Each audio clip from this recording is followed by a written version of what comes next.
If it's Tuesday with just 1 week until election night, President Biden speaks in battleground Florida as the biggest names in American politics in both parties hit the campaign trail with control of Congress and the future path of U.S. democracy at stake. Plus, the assailant who broke into House Speaker Pelosi's home and told authorities he wanted to hold her hostage and break her legs is arraigned in a San Francisco court. We'll speak with the lead prosecutor in the case amid these disturbing new details and threats facing lawmakers. And NBC's exclusive interview with the mayor of Kyiv as he delivers an emotional message to residents facing constant Russian bombardment, telling them it's better to die than give up.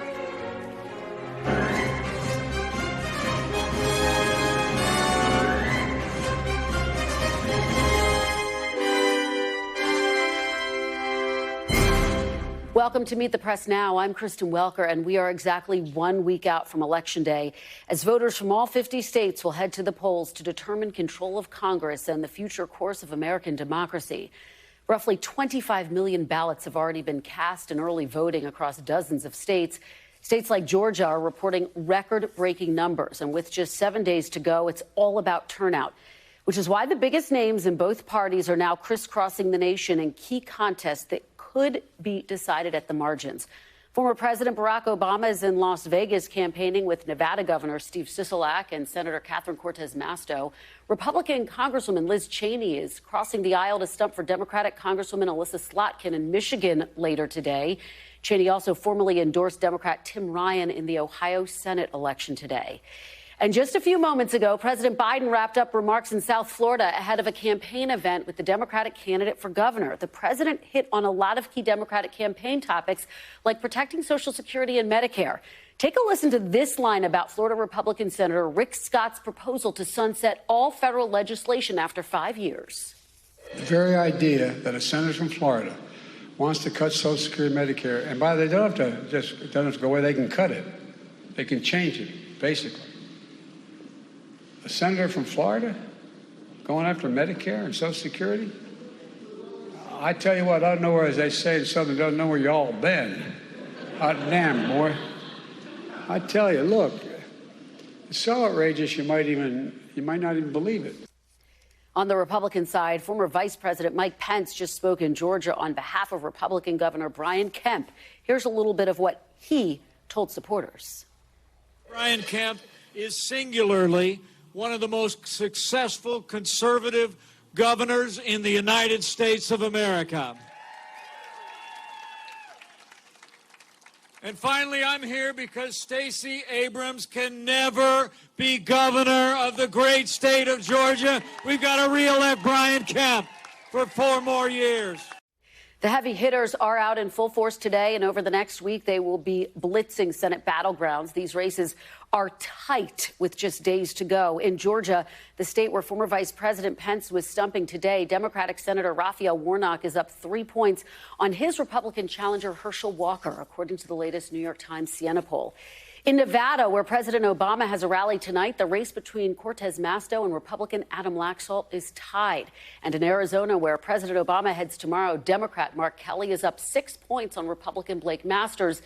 And in Pennsylvania, where virtually anybody who's anybody in national politics will be this weekend, Democrat John Fetterman has a 5-point lead on Republican Mehmet Oz. 1 week out, even the littlest push could have a major impact.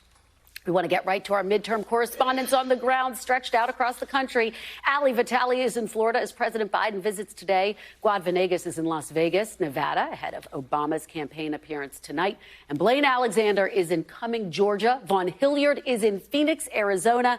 Guys, we are down to the wire here. And Ali, you are in Florida. President Biden's there today. Talk a little bit about what we heard from him today. And the significance of this visit, Ali, is he hasn't really been going to battleground states, and he frankly hasn't been holding big rallies. Tonight he's going to be doing a little bit more politicking there in that key battleground state.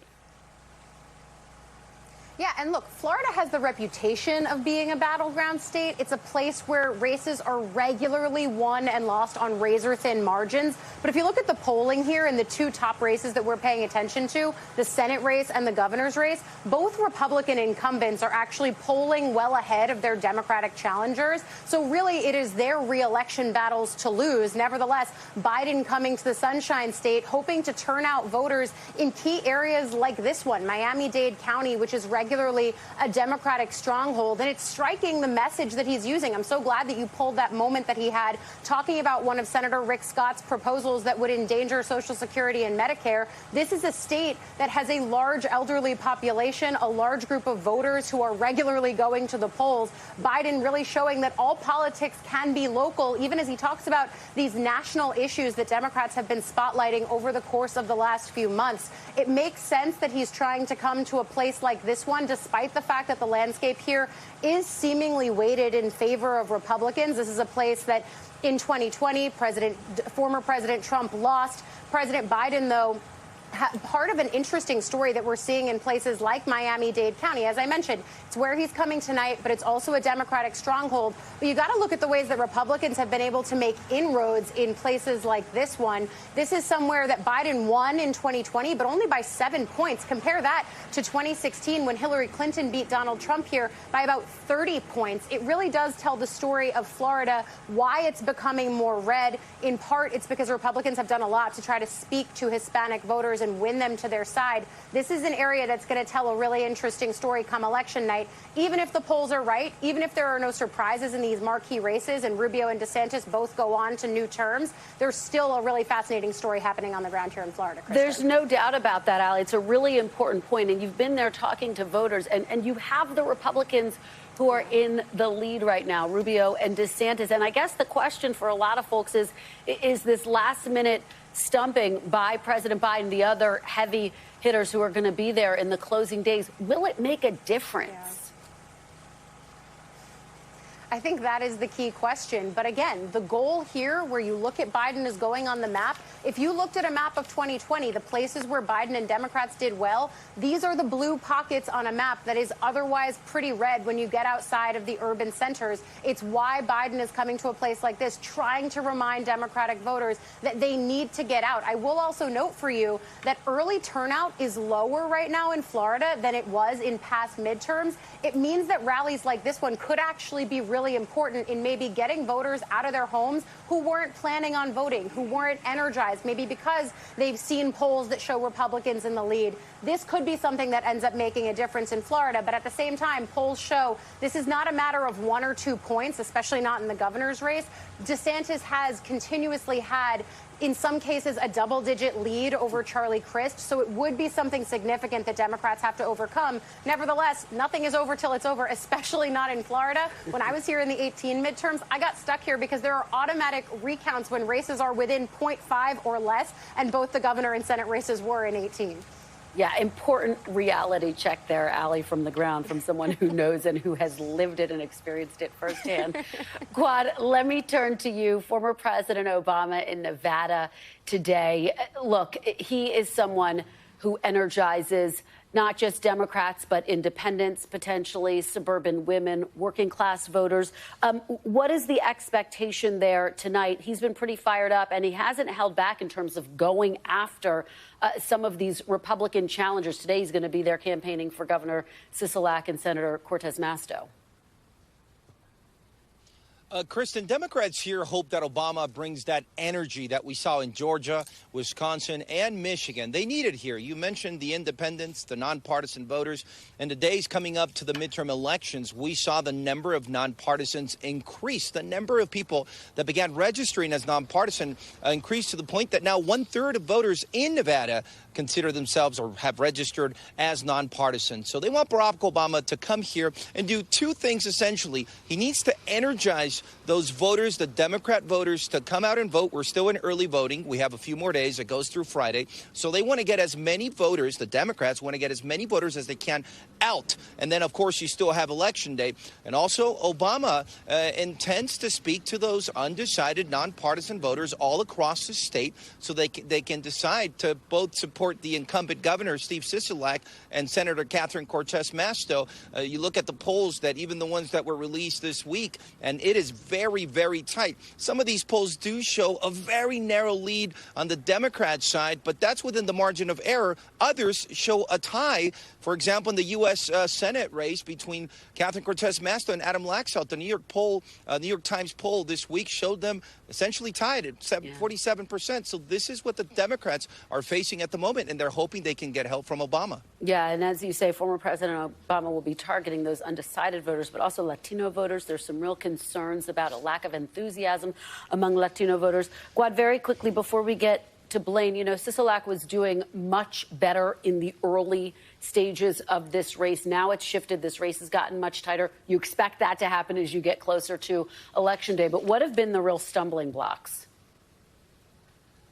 So when you look at both the big races here, right, the race for the Senate and the race for the governor, they're very different. I think when it comes to the race for the governor's seat, the Republicans had a large number of individuals running for that office before the primaries. Once the Republicans chose Joe Lombardo, and he was the Republican candidate, that message was unified with the Republicans. And what voters here, including Latino voters, have been telling me is that now that they have a candidate, Joe Lombardo, they have seen a much more moderate message from him when you compare it to the message that comes from Adam Laxalt, who's running for Senate. Adam Laxalt, someone who supports Donald Trump, who's friends with Ron DeSantis, who supports the election fraud, who's also against abortion.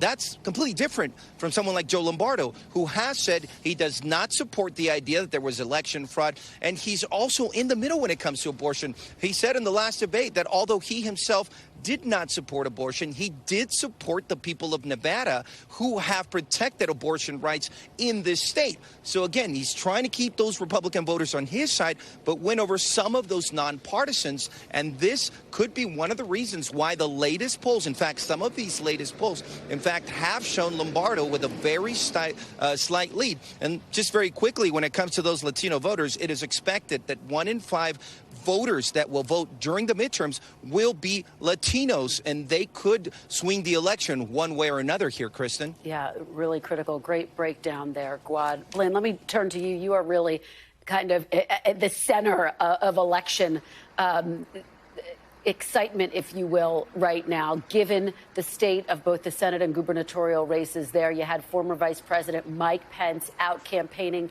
for Brian Kemp. What did you hear from him today, and what's the strategy in this home stretch? You know, Kristen, I want to first touch on the fact that he was even the person who was here campaigning for Governor Brian Kemp. I think that that's notable because I really think that his presence here today, really what we've seen in this race so far is that the influence of former President Donald Trump has really whittled down to nearly non-existent, at least in this race, as far as this race is concerned. That's why, you know, he doesn't have any plans to come here. He hasn't been here for this race. And that's why former Vice President Mike Pence was here stumping with Governor Brian Kemp. Now, when I talk to supporters in the crowd, both at this rally and other rallies, too, I've asked them about their support of Trump. What's really interesting to me is that they say, yeah, they voted for Trump. They would do it again. But that has not in any way dimmed or diminished their support for Governor Kemp, given their very public split. And so really what we're kind of seeing here in the state of Georgia is, yes, polls show, including the most recent poll from the New York Times, show that Governor Kemp has a 5-point lead over Stacey Abrams. That is just outside of the margin of error in that poll. But something that both candidates really are trying to drive home is don't listen to the polls. They're trying to get their supporters to go out for Governor Kemp, go out and act like we're 10 points behind. And for Stacey Abrams, essentially saying that polls, in her words, don't accurately represent the electorate that shows up. In fact, in her own words, she said, if the polls don't see you, I see you, and the only poll that matters is the one at the ballot box. Now, as for what we heard from the former vice president today, he really repeated something that we've often heard from Governor Kemp on the campaign trail, which is touting the fact that Georgia was the first state to reopen during COVID lockdowns. You remember that back in April of 2020, he received a lot of criticism for it. Well, he's now saying that that is essentially what let small businesses get back to work and kind of what is keeping the economy going. That's something that the former vice president repeatedly touted as well. I've got to say, when I talk to voters, it's something that they mention as well, either small business owners saying they supported it, or some who told me they believe the state should have stayed closed for a bit longer. Kristen. Yeah, and it's just so fascinating. I think you're right that we're seeing former Vice President Mike Pence. We haven't seen Trump yet in these closing days. And I interviewed Herschel Walker, and he said he'll come if I ask him to come. He's obviously endorsed Herschel Walker for the Senate race, but hasn't been stumping with him in these closing days. Vaughn, let me turn to you, because you have been tracking these new comments made by Kari Lake, in which she mocked what she tried to characterize as a lack of security that allowed the husband of House Speaker Nancy Pelosi, Paul Pelosi, to get attacked. She then went on a show later in the evening, doubled down on her comments. My question for you, Vaughn, obviously it's not going to hurt her with her base, but could this impact her in the race overall, given that these margins are so close? The margins are so close, and when we're talking about elections that could come down to hundreds or thousands of votes, I think it could very well so play a difference. At the same time, I don't think anybody is naive to who Kari Lake, the candidate, is here. This is somebody here who has spoken very bluntly, very openly. She has made comments, obviously not specifically about somebody getting attacked in their home in this sort of a manner before. But, during her primary, she talked about that John McCain was reaching up from his grave and was still in control of the Republican Party. This is somebody here who has not held back. Others could call it crass, others could call it direct.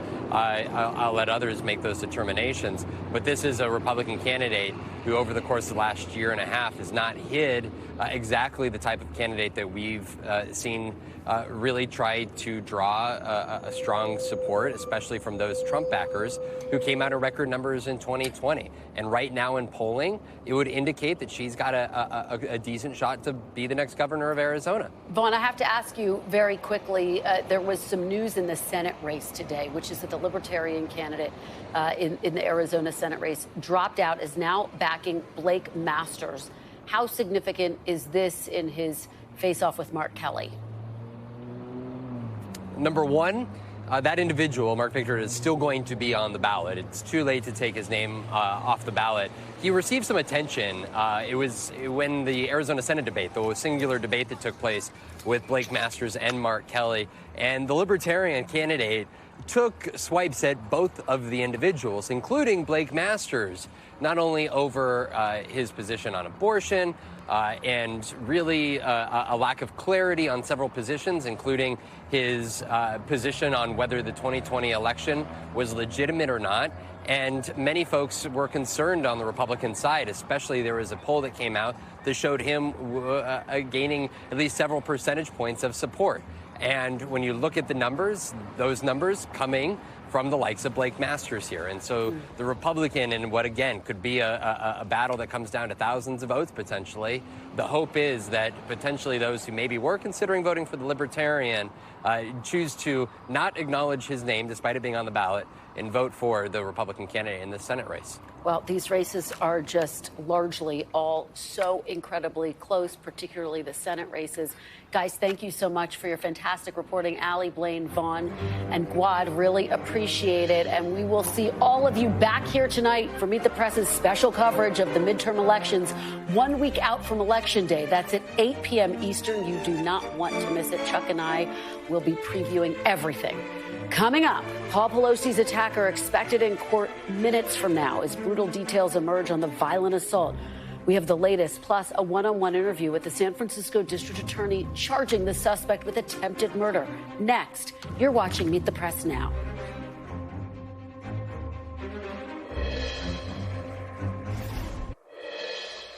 Welcome back. This hour, the suspect in the Paul Pelosi attack will appear in court for the first time for his arraignment on state charges, which were announced by San Francisco District Attorney Brooke Jenkins yesterday.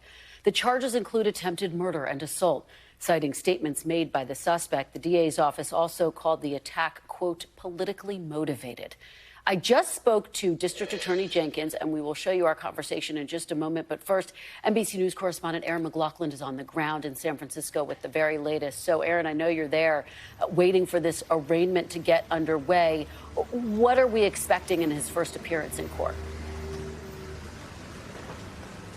Hey, Kristen. Well, 42-year-old David DePape is expected to appear in San Francisco's Superior Court in a matter of minutes. During today's arraignment, the court will read out the raft of charges against him, charges ranging from elder abuse to attempted murder, state charges that, if convicted, could result in a sentencing of up to life in prison. Now, a question mark hangs over the legal representation of David DePape. We know that he did give that interview to San Francisco police in which he indicated that this was a politically motivated attack targeting the Speaker of the House, Nancy Pelosi. That was an interview that happened with police shortly after the attack.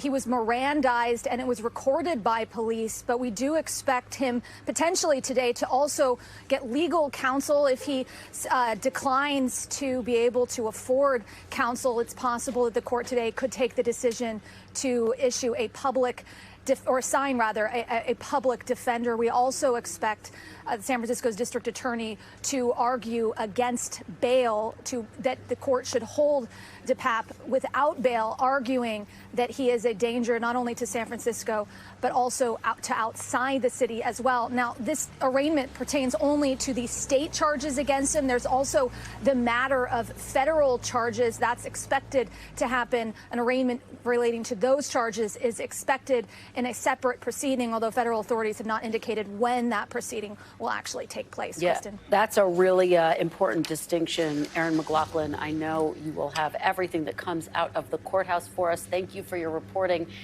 And as I mentioned moments ago, I did speak with San Francisco District Attorney Brooke Jenkins. Here's our conversation. So let's start with the information that we have so far. You've said that the suspect, David DePape, was politically motivated. Can you put a fine point on it? What new information are you learning about his motive? So what we know is that when he entered that home, he was specifically looking for the speaker. That home was targeted. This was not a random burglary. He specifically sought out the speaker's home in order to find her there, and instead encountered her husband. And do you think his motive was to harm her, or to actually, because he's charged with attempted murder, clearly that's because of his assault against her husband, but do you think his motive was to kill the Speaker of the House? So as was revealed in the federal affidavit that was filed yesterday, he expressed specific intentions to do harm to her, which was based on political issues that he had with her. And so for that reason, we do stand by the fact that we believe it was politically motivated. At this point in time, what are your biggest unanswered questions? Of course, this is only a 4 or 5 day old investigation. There's still a lot to comb through, a lot to flesh out. The law enforcement is still very much investigating this case. So there's a lot we're still having to wrap our hands around as far as the timeline of what happened and other things about Mr. DePape's background. And the federal complaint outlines some really disturbing new details of the attack. Let me just go through a few of them. It includes that he told San Francisco police he hoped to hold Nancy Pelosi hostage and also lure another individual to him. Do you have details about whom he wanted to lure there? So while I have those details, at this time, given the fact that this is an ongoing investigation, we're not revealing every aspect, that has come to light. My job as the DA is to make sure that this investigation is done well and is completed the way it needs to be, as well as that our prosecution is successful. And so for that reason, we are limiting what information we're providing to the public. Understood. Can you say whether the people he wanted to lure, though, were elected officials or an elected official? No, we're not revealing anything at this time about that particular issue. You have revealed that it appears as though the suspect embraced fringe movements across the board, which ultimately led him to theories that demonized House Speaker Nancy Pelosi. Can you give us any more details about his ideology? What I will say right now is that it's very clear that he was seeking her out because he had a specific issue with her that was motivated by a problem that he had with her representation in Congress. Okay, and law enforcement also found a journal apparently in DePape's backpack. Do you have any details about what was in the journal? Has that shed light on this horrific incident? And again, that's one of those things that we are making sure not to speak about. We don't want this case tried in the public. We want to make sure that we protect both the investigation and the prosecution. And so we're keeping our public discussions very limited to the details that we've already provided. I do want to get big picture, but very quickly, are you planning to release the 911 call or any body camera video? Not at this time. We're going to find out today the speed at which this case will proceed, once he's arraigned. And so we'll make decisions about what evidence gets played in court during any hearing or during the trial. And do you know for sure whether DePape acted alone? At this time, we have no evidence to suggest that he acted with anyone else. Nothing has come to light to push any theory of that nature forward. As you know, there is a broader backdrop to this conversation. We know that there's been an increase in threats to members of Congress by 144% in recent years. And in fact, the Capitol Police just today issued a rare public call for more resources. How concerned are you about the current political climate, given that we're now 1 week out from the midterms? I'm certainly very concerned. This attack should take us all a step back and make us look at what's going on, not in our democracy, quite frankly. We have a very tragic history in this country of multiple political leaders being assassinated, not only in America, but in our very city of San Francisco. And so it is alarming that we're now back at a point in our nation's history where people believe that it's okay to both incite violence as well as enact violence on political leaders and their family members. So I think it's incumbent upon us to really demand that change. Well, and the other part of this backdrop, as you know, is this slew of misinformation that we have seen, some of it shared by prominent figures. I'm not going to repeat it, but broadly speaking, what is your message to anyone who wants to push misinformation? That first of all, it's disgusting, that it's something that shouldn't be done. We're looking at a family that has been extremely traumatized. If you could imagine having somebody intrude into your home in the middle of the night while you're sleeping and physically attack you, this is something that we should all be, like I said, unsettled about, and that we should be respectful of what this family has gone through. And so to have people make light of the situation, spread misinformation, or even make jokes about it, I think really represents, like I said, just the toxic nature of our political atmosphere right now. And finally, a joint intelligence bulletin from domestic security agencies warned of increased threats, particularly from lone wolf offenders who leverage election-related issues to justify violence, according to this assessment. Are you actually seeing an uptick in election-related threats? Right now, like I said, I know that people are at a heightened place, wanting to make sure that their voices are heard. And so I think we're all on high alert as far as election threats and election-related violence. I certainly had to step up my security once this happened. I think most of us wanted to do that for fear of copycat behavior and other things like that. So I think it's something that we all are having to take more seriously right now, given what's going on. Let me just follow up with you quickly to be clear. Were you specifically threatened in the wake of this attack against Paul Pelosi? No, I have not been specifically threatened. But like I said, I think as a political figure, we have all been unnerved and unsettled by what happened here. And unfortunately, we know that people who commit these types of acts often are hard to find before they do them, and that they're not limited to simply the president or national figures, that they're willing to attack anyone. Like I said, in San Francisco's own history, we've had a mayor be assassinated as well as Harvey Milk. And so it's something that we just all have to be on high alert, because this is a very tense time in our country. And right now we have political leaders who are making light of this situation and, again, almost encouraging this type of behavior. Well, we know this is an ongoing investigation and a very busy time for you. San Francisco District Attorney Brooke Jenkins, thank you so much for joining us and for your insights today. We really appreciate it. Up next, 7 days to go with control of Congress at stake, what each party has planned if they win control. My panel is next. You're watching Meet the Press now.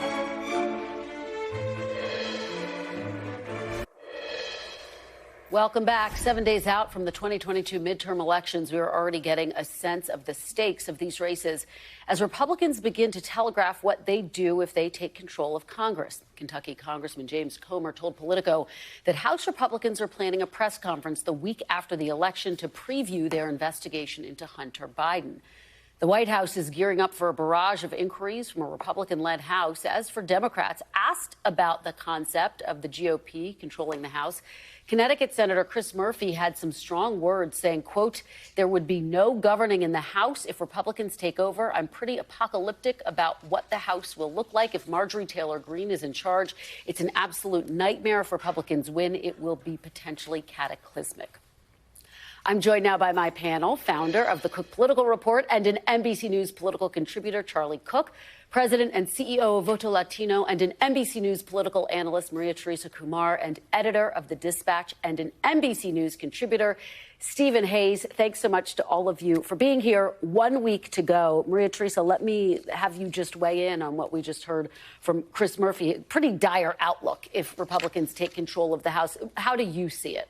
I think that all we need to do is listen to Liz Cheney. She is on the campaign trail right now advocating to ensure that the Democrats keep control of the House because democracy is on the docket.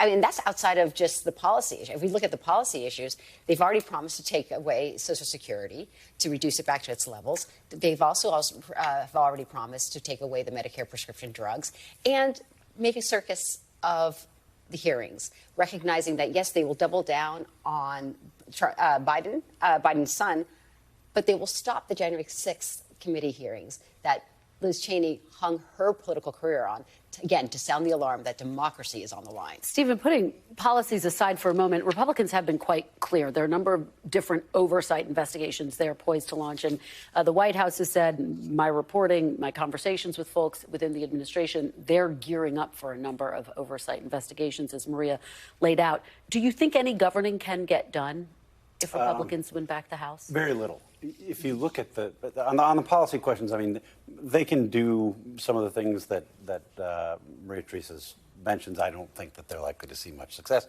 and Joe Biden is still going to be president.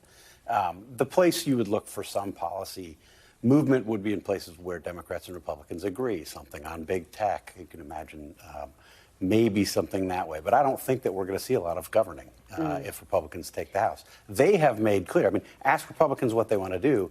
They have made clear their first answer will be these hearings. I think that's their goal. And we know what works for Republicans in campaigning. They're looking forward to 2024, and they're saying performance is politics today. And Charlie, of course, the numbers and the margin matters a lot. And I think 10 would be the magic number that they are looking for to win back. Dave Wasserman at the Cook Political Report moved 10 races towards Republicans today. Let me read you what he wrote and get your reaction. He says, quote, the scariest Halloween reality for House Democrats is the number of seats President Biden carried comfortably in 2020. There are genuine risks a week out. And if you're looking for House upsets, the best places to watch might be blue states where there's no competitive statewide races driving turnout. Democratic governors are underperforming and GOP candidates have been able to seize on high crime and inflation. What do you see? And is that accurate? No, I think it is. David is watching granularly every single House race the way I used to and not as much as I do now. But Republicans only need 6 toss-up races out of 35. And that's like nothing. And that I kind of personally think it's going to go north of 20. And, I don't think it's going to be the kind of 40 to 60 that Newt was talking about at one point. Or, I don't think it's going to be numbers like that just because there aren't as many competitive races. But I think it's going to be a real big number. And it's going to be a number that Kevin McCarthy might not have to sell, his soul to get across the finish line as Speaker.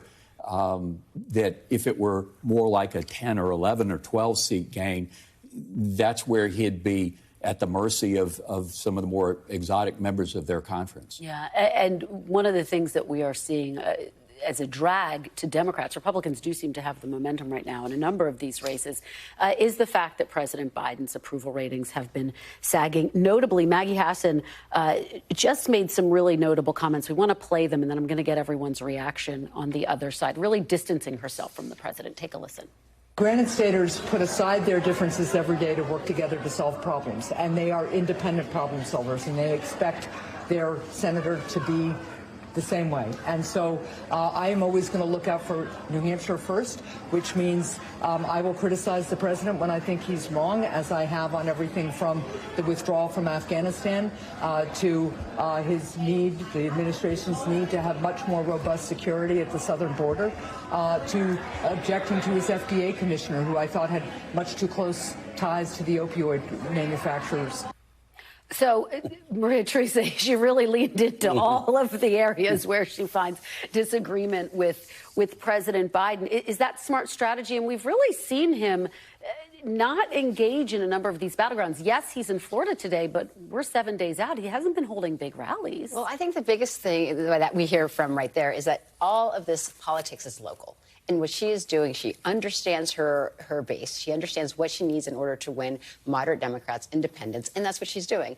But that same message of her, their poll numbers are down, it's not the same case in Georgia. It's not I mean, you just watch where he's actually campaigning, and they're reading the same tea leaves. Where is Obama going next? He's actually he's looking more at the Midwest because he is popular there. Yeah. Stephen, what do you make of this? And is there any concern among Republicans? Because it seems as though Republicans do have the wind at their back in a lot of these races, both congressional and these Senate races as well. Is there a concern, though, that we might be understating the impact of Roe being overturned, that might actually lead to a more robust turnout among some Democrats and potentially independents? No, I think actually the evidence suggests over the past several weeks that, if anything, Democrats have overplayed their hand on that. I don't think it's likely to be as effective. And I think one of the stories we will be talking about potentially 7 days plus one from now is that abortion didn't work for Democrats the way that they thought it was going to work. Now, in defense of Democrats, I don't think they have much else to talk about. I mean, as you point out, the issue environment is challenging for them. They don't want to. That was a very interesting answer. If you don't want to distance yourself from Joe Biden, you can say, look, I'm an independent senator, and when I disagree with the president, I disagree with the president. She took the time for 30 seconds to spell out those differences. That is purposeful. Charlie, quickly, what are you seeing here, and particularly as we think about the Senate? The races there are just so razor tight. I think Republicans, are going to leave some seats. I mean, do I think they're going to get a majority? Yes, I do. I think they're going to leave some seats on the table. That they nominated some pretty exotic and problematic people that no matter how mad people are at Democrats and at President Biden, the question is, are they mad enough to vote for someone that maybe in their heart of hearts in some of these cases probably know that this person has no business being in the U.S. Senate or governing the House, and where Republican primary voters have not done their party a big favor. Having said that, I think they're going to have a big night, but I think it'd be even bigger had they nominated placebos rather than some of these very interesting people that carried a lot of baggage. Okay, and let's talk about some gubernatorial races. One in particular, Kari Lake, made some really notable comments. Obviously, we've been talking about this attack against House Speaker Nancy Pelosi's husband. She made these comments that are making headlines. I just want to play them and get everyone's reaction on the other side. It is not impossible to protect our kids at school. They act like it is. Nancy Pelosi, well, she's got protection when she's in D.C. Apparently, her house doesn't have a lot of protection. Charlie, let me have you respond first. Gubernatorial candidate in Arizona. How do those comments potentially impact her or not at all? What do you make of them against the backdrop of this climate? I think when you're a Democratic nominee and you're running against someone that's got views that are really out there, the fact that you don't debate them, that you chose not to try to exploit these problems, I mean, to me, that's just inexplicable. I mean, I can't understand why John Fetterman did debate, and I can't understand why Katie Hubbs didn't debate. Interesting point. That's a very good. But what is your take, Stephen, and particularly when you hear that language?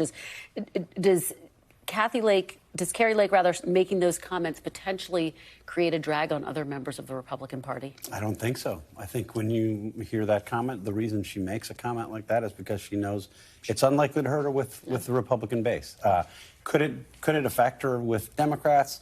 I don't. It was such an aside. I don't think that Democrats will be able to make it a big campaign issue, but it certainly suggests a lack of character. I don't think we have defectors anymore.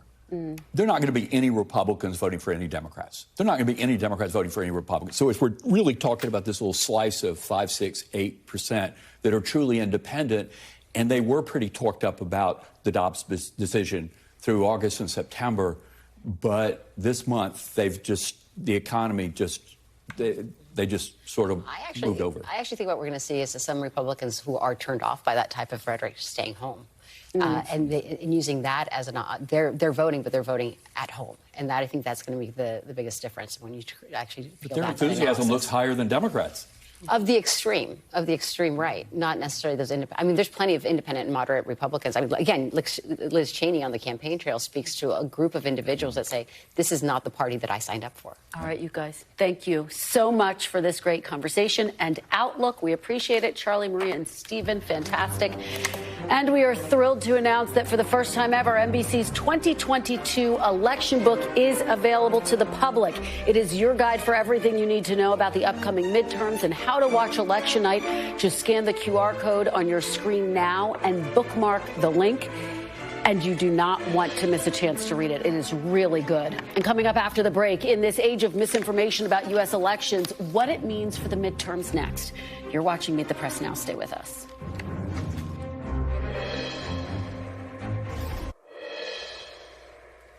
Welcome back. Voters are voting early, including candidates. Katie Hobbs, the Democratic candidate for governor in Arizona, we were just talking about her, delivered her ballot to the old post office in downtown Phoenix earlier today. On the issue of potential intimidation at the polls, it comes just a day after the Justice Department filed a statement of interest in a lawsuit against poll watchers in Arizona. That lawsuit was filed by a pair of nonprofit groups trying to prevent a group of activists claiming to be patrolling for voter fraud from gathering around drop boxes. A federal judge denied that request. But in its filing yesterday, the DOJ states, quote, this case alleges that organized and sometimes armed groups of individuals have engaged in campaigns to surveil, video record, and harass voters as they exercise their most fundamental right, the right to vote. I'm joined now by Nate Persily, professor at Stanford Law School and a former senior research director for the Presidential Commission on Election Administration. Thank you so much for joining me. I really appreciate it. My pleasure. Can you talk about this lawsuit that was filed in Maricopa County? What are the merits of it? What are your takeaways from it? Well, the lawsuit basically alleges that these informal groups are interfering with the right to vote by surveilling and potentially intimidating voters as they approach drop boxes. It's filed under the Voting Rights Act and the Ku Klux Klan Act, if you could believe it, which provide protections with respect to voter intimidation and preventing voters from dropping off their ballots. So based on what you have read about this lawsuit, does this sound like voter intimidation? Well, we've entered sort of new territory here. When you look at the classic cases of voter intimidation, you look at sort of the Jim Crow South, and you look at, sort of a time when the intimidation was so overt and the states were just turning a blind eye to it. Certainly, if one were to approach a ballot drop box and you see armed men in a sort of pickup truck nearby, that feels like intimidation to me. But in the preliminary injunction, what the judge said was, well, they have a right to assemble as well, so long as they're not, physically harassing. If they're taking pictures, that's okay. But as harassment requires them to sort of act in a particular way to prevent people from voting. Where do you expect legally this to go from here, given that, as we noted, as you just noted as well, that federal judge denied the request, but now the DOJ is involved? Well, one of the problems is that sometimes you only know intimidation once it's been successful. And we really can't wait until someone is, physically assaulted at the polls or on their way to drop off a ballot in a drop box. So, I think right now, so long as it stays at this level where it's just people who are staying far away from these drop boxes, that the judge's decision is going to be the law. But if it gets a little more contentious, if they actually interfere with people dropping off the ballots, then we could see courts starting to intervene. Obviously, we're just 1 week out from the midterms. What are your concerns as we, obviously people are already voting early, but on Election Day, do you have any real concerns? Well, as you said, I do think we need to take at least a partial victory lap already. We have well over 20 million votes that have been cast. And so people need to understand that there hasn't been any major problem that would indicate that sort of serious election dysfunction. Yes, I'm always concerned about all kinds of things as we approach Election Day. That was true 2 years ago. That's true today. I'm actually more concerned what's going to happen once polls close. I think people have lost, a significant part of the population has lost confidence in the election infrastructure and the vote counting process. And so that's where I think we may see some problems. But yes, it's possible these efforts at intimidation will be seen on Election Day as well. Well, and what is your message to people if there are, and there will inevitably be still votes to be counted, particularly in some of these races that are really close? You're absolutely right. I think some people don't understand why the process takes as long as it does. What's the message to people there? Well, we need to count every legal vote, and that can take weeks, depending on state laws. We here in California have always been sort of the laggards when it comes to finishing the counting. And so you shouldn't expect the full count in California to happen until 2 or 3 weeks after the votes are cast. Hopefully it won't come down to California, and that we'll have a good indication on election night. But, you know, so long, part of the protection of the right to vote means that we should have patience in the vote counting process as well. All right, Nate Persily, thank you so much for all of your information and insights. Really appreciate it. Still to come, recovery efforts in Kyiv after a barrage of Russian strikes took out essential services. We are on the ground in Ukraine with some of NBC's exclusive interview with the mayor of Kyiv. That's after a quick break. You're watching Meet the Press now.